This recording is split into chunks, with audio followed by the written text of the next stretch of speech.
이 사연은 큰 사건으로 시작하지 않습니다. 울부짖음도 없고 피가 낭자한 장면도 없습니다. 그저 평범한 아침이었고 조금 늦은 오후였고 아주 흔한 말 한마디에서 모든 게 시작됐습니다. 그날 아침도 늘 그렇듯 눈을 떴습니다. 남편 아침밥을 차리고 국을 데우고 반찬을 꺼냈습니다. 여보, 김치 좀 더 없나? 그 말에 냉장고를 다시 열었습니다. 사고는 그렇게 아무 일 없는 하루 중간에 찾아왔습니다. 장을 보고 돌아오는 길 신호등 앞에서 멈췄을 때였습니다. 쿵. 뒤에서 들이받는 소리. 몸이 앞으로 쏠렸고 허리가 순간 욱신거렸습니다. 괜찮다고 생각했습니다. 그때는 정말 그랬습니다. 보험 접수하고 병원에 갔습니다. 엑스레이를 찍고 MRI를 찍고 의사가 화면을 한참 보더니 말했습니다. 전치 3주입니다. 입원하시는 게 좋겠어요. 그 말을 듣는 순간 머릿속에 스친 생각은 단 하나였습니다. 입원하면 집은 어떡하지? 몸보다 집이 먼저 떠올랐습니다. 남편에게 전화를 걸었습니다. 여보, 나 교통사고 났어. 남편은 놀란 듯 했지만 곧 말했습니다. 지금 회의 중이야. 나중에 다시 전화할게. 그게 끝이었습니다. 그날 저녁 남편은 평소보다 조금 늦게 들어왔습니다. 많이 다쳤어? 허리가 좀. 그래도 큰 사고 아니라서 다행이다. 그 말 뒤에 아무 말도 없었습니다. 이번 얘기를 꺼내기 전 시어머니께 말씀드려야겠다고 생각했습니다. 며느리로서 그게 예의라고 배워왔으니까요. 전화를 걸었습니다. 어머니, 저 교통사고가 나서요. 병원에서 전치 3주 진단을 받았고 입원을 해야 할 것 같아요. 잠깐의 침묵. 그리고 돌아온 말. 그럼 밥은 어떡하니? 순간 제가 잘못 들었나 싶었습니다. 아들 밥은? 집안일은 누가 하니? 그 말이 귀에서 머리로, 머리에서 가슴으로 천천히 내려왔습니다. 전화를 끊고 한참을 가만히 앉아 있었습니다. 사고로 아픈 허리보다 그 말이 더 무거웠습니다. 내가 다쳤다는 건 중요하지 않은 걸까? 나는 며느리인가, 밥하는 사람인가? 그날 밤 허리는 점점 아파왔지만 마음은 이미 그보다 먼저 멍들어 있었습니다. 이번 날짜를 잡아놓고 짐을 싸면서 이상한 생각이 들었습니다. 이 사고가 내 몸을 다치게 한 걸까? 아니면 내 위치를 보여준 걸까? 아직은 아무 결론도 내리지 못했습니다. 다만 이건 분명했습니다. 이 집에서 내가 아플 수 있는 사람인지 아니면 아프면 안 되는 사람인지는 곧 알게 될 것 같다는 것. 이번 날짜를 정해놓고 짐을 싸던 중이었습니다. 시어머니에게서 전화가 왔습니다. 병원은 또 왜 가? 조심스럽게 대답했습니다. 어머니, 의사가 입원을 권했어요. 잠깐의 침묵 뒤 시어머니는 이렇게 말했습니다. 요즘 나이롱 환자 많다더라. 그 말에 손이 멈췄습니다. 교통사고 나면 다 입원하는 줄 아는데 다 그런 건 아니야. 그 순간 제가 환자가 아니라 의심 대상이 된 기분이었습니다. 시어머니는 통원치료 이야기를 꺼내셨습니다. 택시 타고 다니면 되잖아. 집에 있으면서 치료받아. 마치 제가 병을 키우려는 사람처럼, 집을 비우려는 사람처럼 말씀하셨습니다. 어머니, 허리가 많이 아파서요. 그러자 돌아온 말. 아프다고 생각하면 계속 아픈 거야.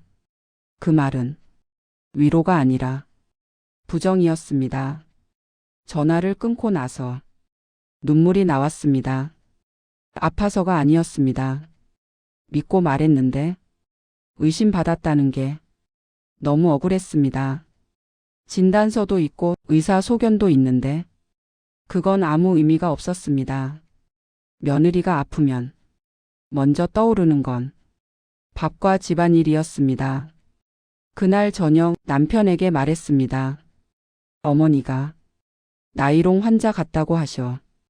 남편은 잠깐 놀란 표정을 지었습니다. 엄마가 그런 말 했어? 그 말에 조금 위로가 됐습니다. 하지만 그 다음 말이 문제였습니다. 그래도 통원 치료도 방법이잖아. 그 말이 제 마음을 한 번 더 눌러버렸습니다. 당신도 그렇게 생각해? 제가 묻자 남편은 대답하지 않았습니다. 침묵은 대답보다 더 분명했습니다. 그 순간 저는 알았습니다. 남편은 중간에 서 있는 게 아니라 이미 어머니 쪽에 서 있다는 걸. 그날 밤 잠이 오지 않았습니다. 사고로 다친 허리는 시간이 지나면 낫겠지만 사람의 말은 어디에 쌓여 있을지 알 수 없었습니다. 사람이 가장 크게 다칠 때는 몸이 아니라 마음이 먼저 무너질 때입니다. 아프다고 말했는데 믿어주지 않을 때, 도와달라고 했는데 외면당했을 때, 그날 나는 교통사고보다 더 큰 충격을 받았습니다. 의사는 분명히 말했습니다. 지금은 괜찮아 보여도 후유증이 남을 수 있어요. 최소 3주는 안정이 필요합니다. 그 말을 듣고도 나는 바로 입원을 결정하지 못했습니다. 집이 떠올랐기 때문입니다. 밥, 빨래, 아이들, 그리고 시어머니. 남편에게 말했습니다. 입원하래. 3주 정도래. 남편은 잠시 침묵하다 이렇게 말했습니다. 엄마한테는 뭐라고 말했어? 그 질문 하나로 나는 이미 불안해졌습니다. 시어머니에게 전화를 드렸습니다. 어머니, 교통사고가 나서 입원을 해야 할 것 같아요. 잠시의 정적. 그리고 돌아온 말. 밥은 어떡하니? 집안일은 누가 하니? 순간 귀를 의심했습니다. 내 몸 이야기가 아니라 집안일 이야기였습니다. 요즘 나이롱 환자도 많다. 아프다고 생각하면 더 아프다. 나는 아무 말도 하지 못했습니다. 전화를 끊고 남편에게 말했습니다. 어머니가 그런 말씀을 하셔. 나는 남편이 화를 내줄 거라 생각했습니다. 엄마, 그건 아니지. 아내가 아픈데. 그 말 한마디만 기다렸습니다. 그런데 남편은 이렇게 말했습니다. 엄마 말도 일리는 있잖아. 통원 치료도 방법이래. 그 순간 내 안에서 무언가가 뚝 끊어졌습니다. 결국 입원했습니다. 남편은 회사 끝나고 갈게 라고 했지만 그날 오지 않았습니다. 병실에는 보호자와 함께 온 사람들이 많았습니다. 나는 혼자였습니다. 간호사가 물었습니다. 보호자분은요? 나는 고개를 저으며 말했습니다. 없어요. 그 말이 왜 그렇게 아프던지. 밤 9시 남편에게 문자가 왔습니다. 엄마가 그러시는데 괜히 입원해서 집안만 시끄럽게 만든대. 휴대폰을 내려놓고 한참을 울었습니다. 그날 나는 처음으로 깨달았습니다. 이 집에서 나는 아내가 아니라 불편한 존재였다는 걸. 그날 밤 병실 천장을 보며 생각했습니다. 내가 이렇게까지 참아야 할 이유가 있을까? 아픈데도, 미안해야 하고, 입원했는데도 눈치 봐야 하는 삶. 이건 결혼이 아니라 침묵의 연습 같았습니다. 아픈 사람에게 필요한 건 조언이 아니라 편이 되어주는 마음입니다. 그런데 그날 나는 남편에게서 그 마음을 받지 못했습니다. 사람은 모든 걸 견딜 수 있을 것 같다가도 어느 날 단 하나의 말 앞에서 완전히 무너집니다.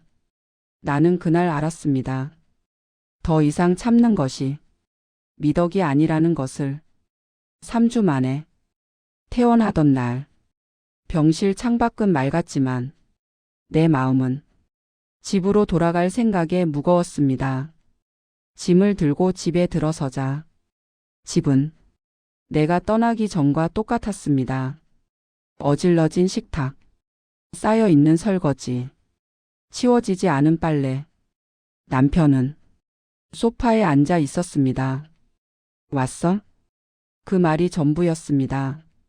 그날 저녁 시어머니가 오셨습니다. 그래도 이번까지는 너무 과했어. 나는 아무 말도 하지 않았습니다. 그러자 어머니는 한숨을 쉬며 말씀하셨습니다. 아들 고생시키면서까지 내가 그렇게 아파야 했니? 그 말에 남편은 고개를 끄덕였습니다. 그 순간 나는 깨달았습니다. 이 집에는 내 편이 없다는 것을. 그날 밤 나는 남편에게 말했습니다. 나 많이 아팠어. 그런데 더 아팠던 건 아무도 내 편이 아니라는 거야. 남편은 말했습니다. 예민하게 굴지 마. 엄마도 걱정해서 그런 거야. 그때 나는 조용히 말했습니다. 당신은 내 남편이야. 어머니 편이 아니라. 남편은 침묵했습니다. 며칠 뒤 다시 허리가 아파왔습니다. 나는 병원에 갔고 의사는 말했습니다. 이 정도면 정신적인 스트레스가 큽니다. 그 말이 머리를 때린 것 같았습니다. 아프게 만든 건 사고가 아니라 사람이었습니다. 그날 나는 짐을 쌌습니다. 남편은 물었습니다. 어디가? 나는 말했습니다. 나를 지키러. 울지 않았습니다. 비명도 지르지 않았습니다. 그냥 조용히 문을 닫았습니다. 나는 이제 압니다. 결혼은 참는 사람이 이기는 게임이 아니라는 걸. 아픈 사람에게 밥은? 이라고 묻는 순간 그건 이미 사랑이 아닙니다. 그날 이후 나는 더 이상 며느리도 눈치 보는 아내도 아니었습니다. 처음으로 나가 된 날이었습니다.